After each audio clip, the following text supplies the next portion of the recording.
Hi, I'm Vanessa Simone, And I'm Mimi Hayes. and we are The girls next port. the girls next door. The girls.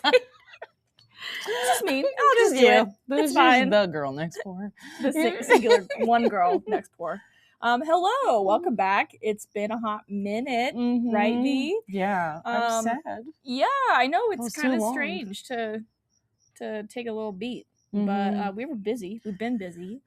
Yeah.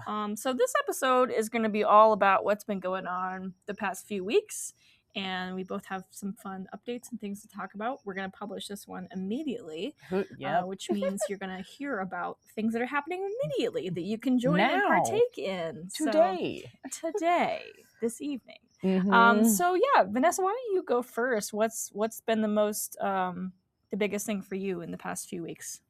Yeah, well, I finally launched Blooming Affair again, 2026. Nice. Since 2024. And to be honest, it's been terrifying. Everything is terrifying. Can you tell us what that is for those that don't know? Yes. So Blooming Affair is basically a group of women who are rebelling against the status quo of life. So instead of whatever your traditional or what society expects from you, it's women basically going against the grain. And how do you build a life that's not conventional, but still be able to survive, to make it? And a lot of this stemmed from a lot of me and my friends were really confused on where we want to go next in our lives. And so having access to people who may be further ahead in terms of whether it's mentorship or just connections with other women, helping support women-owned businesses, all of these different things. Blooming Affair is that person, not that person. It is that company for basically women who want to change their life and they're kind of scared. So it gives you a community to be scared and change your life with. So you have speakers and you may have a dinner party coming up. We do. So our dinner party is actually June 22nd. And it's actually with my friend she started her own chef business because she's been a chef. So it's called First Seating Collective. And so she does host events and private parties for people. So our first event is June 22nd. It is on a Monday because I realized, I just realized so many things about, I realized my place is not open for a lot of the week, which is a good thing. Because of your Airbnb. Because of my Airbnb. Yeah.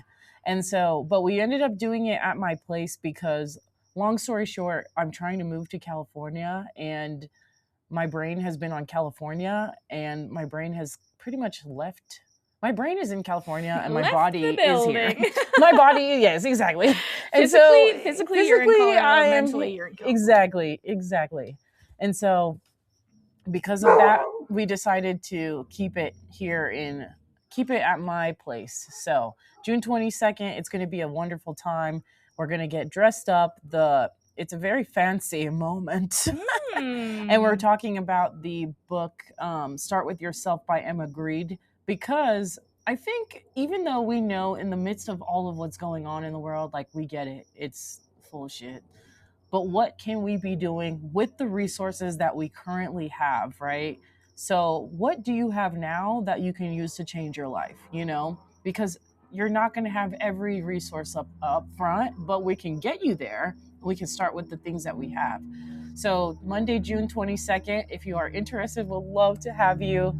And you could check out the link on my Instagram or my Blooming Affair page. But yeah, we'll put it in the show notes as well. Yeah, put it in the show notes. Hey. Yeah. Okay, so you just took a trip to California, and do you want to tell us about what took place? Yeah, so California has been, it was wonderful. It was actually unplanned because I had visited California last month it was during your birthday and during Canva conference. And every time I go there, I'm like, should I extend my trip? Should I just extend? And so I had tried to book an Airbnb, but they had canceled it. And so I didn't think I was going to California until the week before, the Wednesday before the trip. I get a confirmation like, oh yeah, you're going, excited for your trip. And I was like, I did not pay for this, but I did somehow. So I was like, well, I could either go and yeah, it'll be a partial loss, or not go and have it be a full loss. So I went out there to basically research, kind of figure out a little bit more of where I want to live, what I want to do.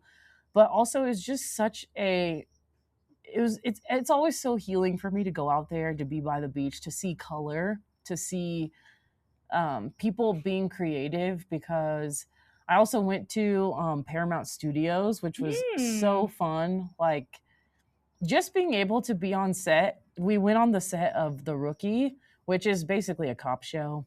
If you've seen it, I've been on the set. So nice.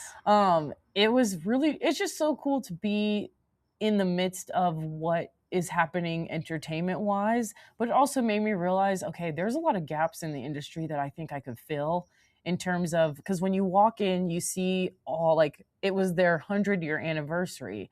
And I was looking at the photo and I was like, there's all these prominent people in here, but there's not really many people of color. I don't even think I saw 1 or 2 Black women in that picture.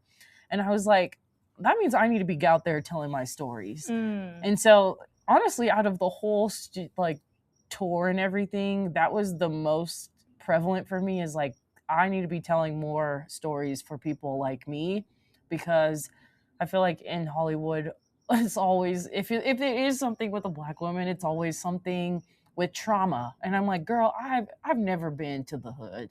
I'm a suburban privileged girl, okay? I just want a cute little love story that is very light, airy. I want some fantasy. And mermaids, fairies, all of that. So I just want that to be my thing. And so I realized I need to get into that. But that's a little bit about me, but I feel like I've been talking. So Mimi, I want to hear. Yeah, I mean, it was good to see what you were up to, you know, and we're both trying to make this move out there, and we're both on our own journeys and timelines, and you know, whoever gets there first, you know, like, I'm happy for whoever gets there first. I feel like it's not going to be me financially. I feel like it's just, I'm going to be a little later, but I'm not worried about that right now, because what's on my mind this week is the Denver Fringe Festival. Denver Fringe. And this is my 3rd Denver Fringe. This is their 7th year. If you don't know what a fringe is, we have talked about it on this podcast, but they're all over the world. And the biggest one's in Scotland. And what's funny is that this character for the show was created in Scotland. And it was when I did my first Fringe. And I took a road trip after the festival with a stranger that I met on a Facebook group. And she flew out, sight unseen. And we got in a car, rented a car. And we drove around Scotland, like the whole country. And I was gonna drive. I was supposed to be driving because she wasn't legally, she was a lot younger than me, so she couldn't rent the car. So I rented the car.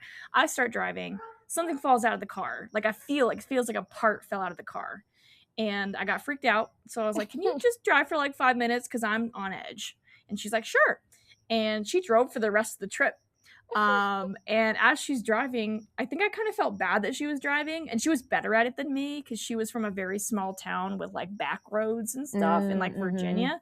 So she knew how to drive like in Scotland with these like switchbacks and like 1-track roads and stuff. So I felt kind of bad, but I was also like just trying to keep her entertained. And so we'd be driving, and there's no radio, there's no Wi-Fi and there's nothing to be seen except for like, you know, cows and sheep.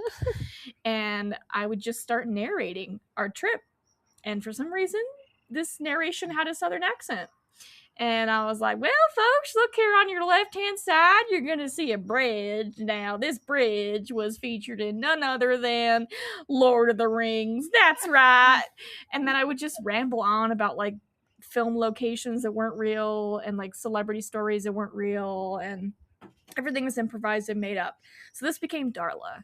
And Darluh goofed around for a number of years. I would do silly tours for friends and family on vacations and in different locations.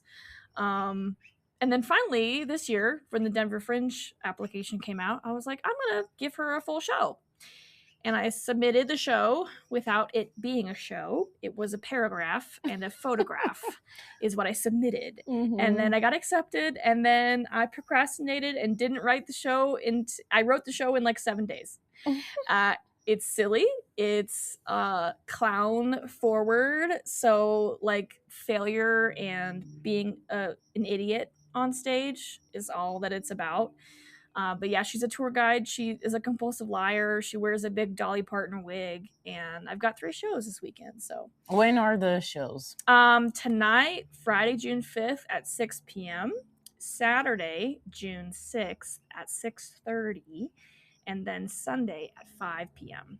And it's at the Bug Theater down in Rhino. And if you can make it out to the Fringe, even if you don't see my show, if you see any show during the Fringe, it's a lot of experimental work. I saw 2 shows I saw last night were my friend David, who does these special sound gloves.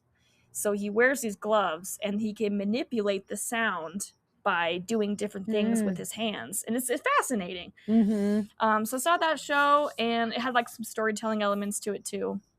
And then I saw a friend Soleil's Choose Your Own Adventure, Don't Kill Daisy, and she's like this little avatar, and you're supposed to help her stay alive, and you throw things at her, and yeah, it's just silly. It's just straight up silly. So there's a lot of fun shows to see at Denver Fringe. Someone asked me, they're like, oh yeah, this is your like 5th Fringe, because you've done like a Fringe 5 times. You've done the Edinburgh one twice, and then this one 3 times. And I was like, yeah, dang. You're like, actually. Yeah. And I've tried to do some other ones. There's a Minnesota Fringe that's a lottery system. I didn't get into the lottery system. I mean, some of them just are run differently. So Denver Fringe, I think I'm finally getting, noticed. I was on TV on Monday. Yeah. Or rather, Darluh was on TV.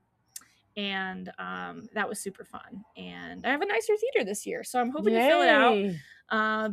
A show that was in the theater last night sold out, so I'm like hoping that people just are like, I like that show, let me come to whatever's here tomorrow. So yeah, I'm looking forward to it. Little anxious. I'm really bad at memorizing my lines, so it's gonna be interesting. I think you'll do it. You'll pull it off. You always do. I always pull something off. Yeah. And it's not like the audience knows my lines. Yeah, we don't have any, and it's Darluh, so you could make it up. You could be like, this girl is Beyonce. Every time I go to like look, Beyonce's here. That's great. If I just forget, I'll just look at someone in the audience and call them Beyonce. That's fantastic. So that's been the main thing. This week we had our kickoff, and everyone did like a speed preview of like 30 seconds of their show. I just want to see every single show. There's like, and it's impossible because there's like 83 shows. Yeah.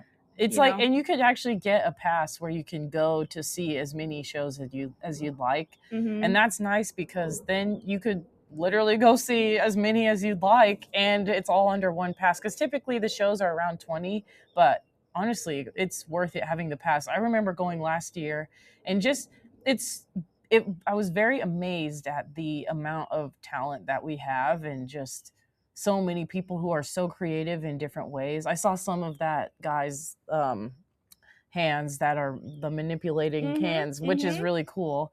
And then Mimi's last year blew me away. So it's really cool to see. But yeah, definitely check it out if you're in Denver this weekend, because you're going to have a time. Yeah, and I think, if you're an artist and you're curious about Fringe, just submit. Like, just try. And that's David with the gloves. He came and saw my first 2 shows in 2023 and 2024.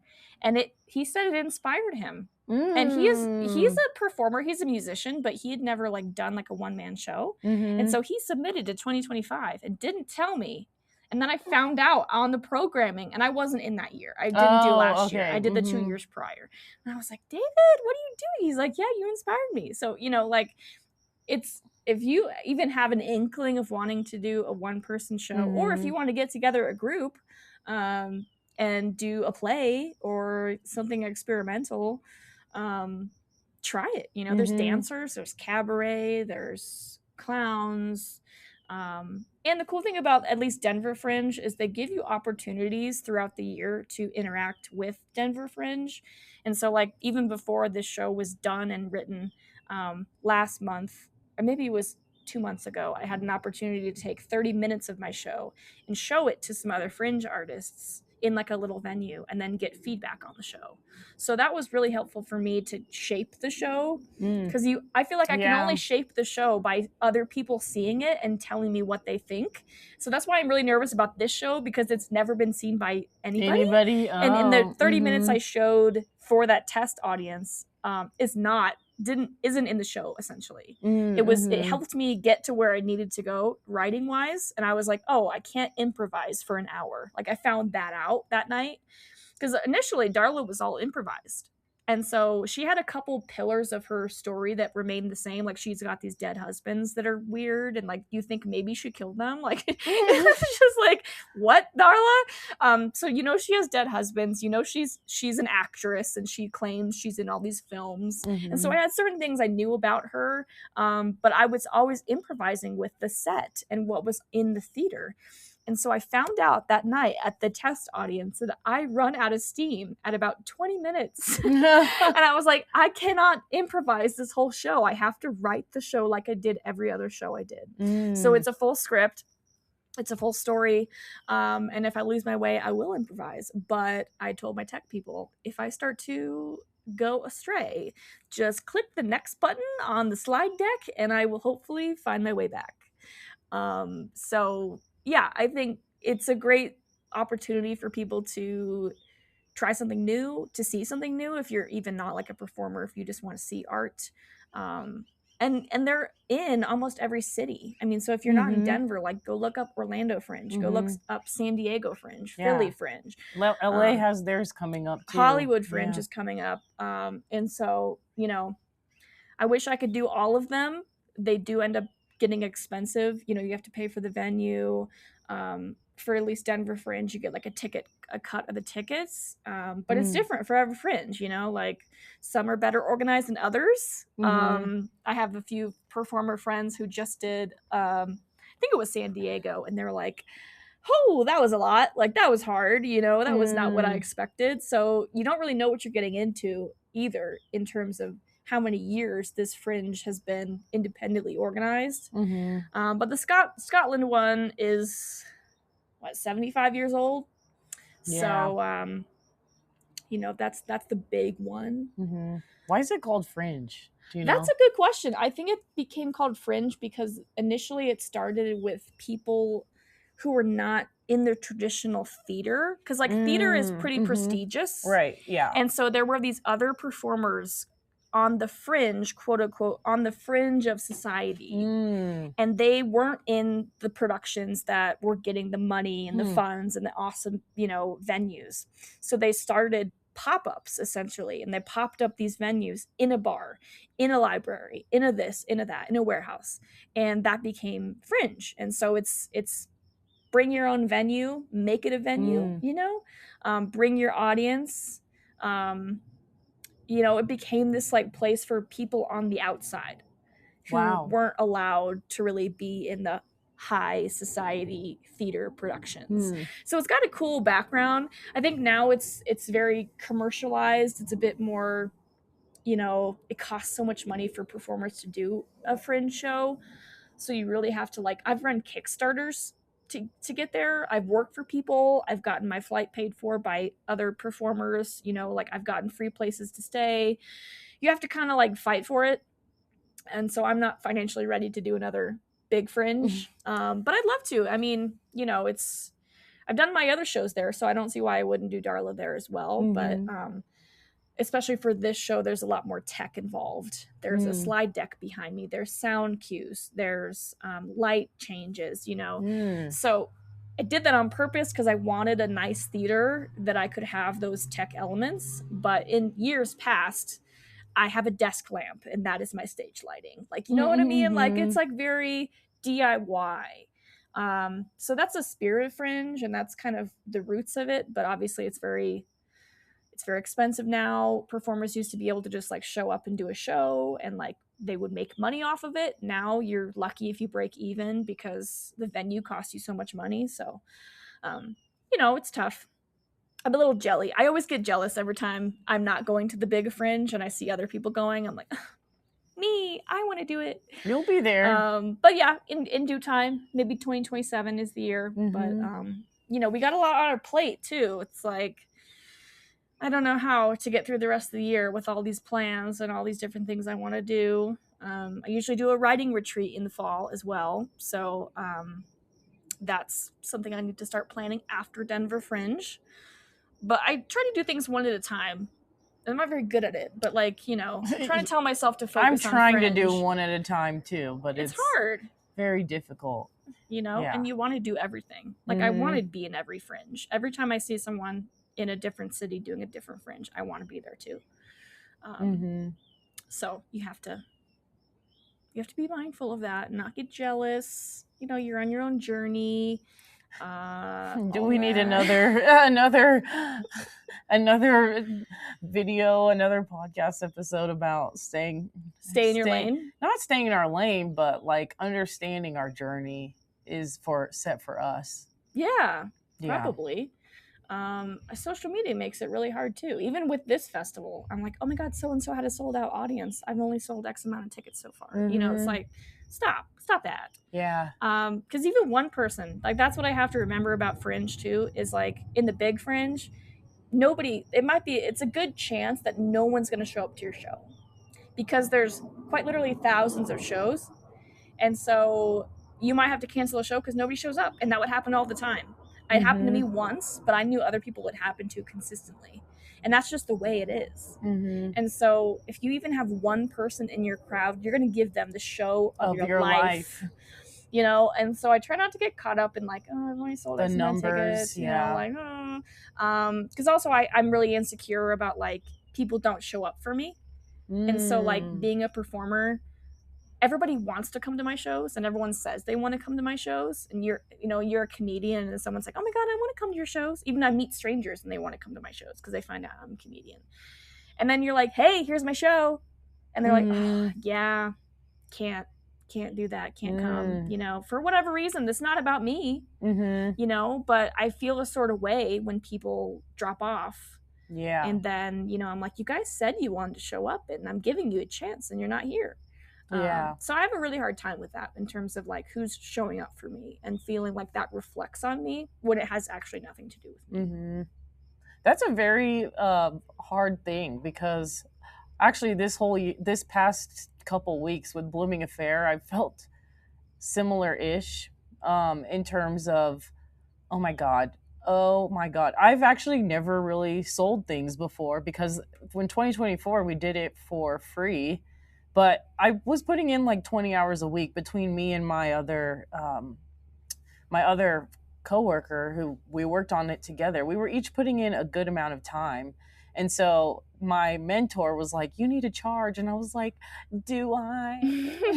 Do I? You know, but I'm actually learning that this is an insecurity of mine to ask people for money and to ask people for what I'm worth. And I'm like, I've been putting in hours this week for just to make these events. I really care about them because I'm like, I know how I feel and I know how I need this type of community that's not just going to be like here, but they are elevating me, right? They're taking me to the next level. But it's literally taking me 3 weeks to set up the tickets. Yeah. And I just sent them out literally 2 weeks or last night or 2 nights ago. And I haven't told anybody because I'm scared to sell. And I don't know why. I'm still learning why that is. I think I'm learning, gosh, as a business owner and an artist, my God, is that the growth that you are learning within yourself, the growth journey that you're learning within yourself, self-growth, yes, that you're learning. Because I didn't know that this was going to be such a hurdle for me, and I didn't know why. I didn't realize I'm going to have to go back and see, why do you have this hard time asking for money? And then I'm like over here like, oh, you have a course? Let me give you all my money, you know? Right. So you why? invest. You Exactly. invest. So then I'm like, why can't I think that people would invest in what I have to say and my expertise? And that's been the question of the last couple of weeks. I've been journaling about it and I still don't know. And maybe it might even be something all the way back to childhood. It is, you know? definitely. Like, I know it is, but yeah, I definitely, yeah. as my insecurity, I think for like people don't show up is like repeated exposure to like, you know, and comparing myself, right? So it's like, oh, so and so gets a sold out crowd, and then I ask people and I get 2 people to show up. Like, what happened? Where's my sold out crowd? And so I get a little kind of in my head about like, oh, I deserve, and I do deserve a sold out crowd, you know, but like it comes with time and it comes when it's supposed to. And I have sold out certain audiences. And what's funny too is like at the Big Fringe, I had a sold out show and the next day nobody showed up. Wow. And I canceled. And I took a little picture. I took a picture of the sold out crowd and all of us, you know, a little selfie. And the next day I took another selfie of the empty seats. And so it's like, you know, that's part of the journey though. Like it's, you ask any comedian, performer, you know, professional in the entertainment industry and they've had nobody show up for them. So it's like, I'm right on track. If you think about it like that, I'm right on track. And as are you, because you're getting nervous about, you know, who's going to come, how are they going to get there, are they going to pay, are they going to walk out, you know, like that's part of being a business owner and stepping through that and saying, if someone's turned away by the price of this, they're not my person. You know, even though I want them to be there and I want to like dip the price down to accommodate them because I know times are hard, but like you still deserve that full ticket price and you're going to put that price out there and the right people are going to go, yes, just like you grab things and you want to spend money on an event or whatever it is, right? And you respect that person's artistry, right? Whether it's you're buying a service or you're buying an experience, like you know the value of it. And so if someone doesn't know the value of it, that's why they're not showing up. Exactly. And that's why people don't come to my shows is because they don't get it and they haven't seen me yet. And so like you are going to show up every time because you know the kind of comedy I do and you're a big fan, whereas other people maybe don't have that experience yet. And just see me online and they're like, oh, well, you know, yeah, maybe. But to me, I'm like, come on, like I need you to show up for me. But they're not my person. And you know? it's, that's the hard part. It's, you're truly finding your audience, your people who see what you do and believe in what it is that you do. And it's crazy because you start to realize no one's going to believe in yourself more than you. Yes. And that's been really interesting to figure out these past, I mean, I've always been figuring it out, but this past week alone has been really eye-opening. Like I have to believe in myself. Like I have to believe in the thing that I'm producing because, and I do. And it's like, you're finding the people who see it, believe it, and align with it as well. And so it's truly finding that audience that aligns with what you're saying, what you're doing, what you're performing. And it's hard to find that audience. It takes time. And I'm realizing that as well. And it's also made me more vulnerable and real because Ooh, you almost said authentic. I know, I almost did because everybody says authentic. So I was like, let me just say, real. But yes, authentic.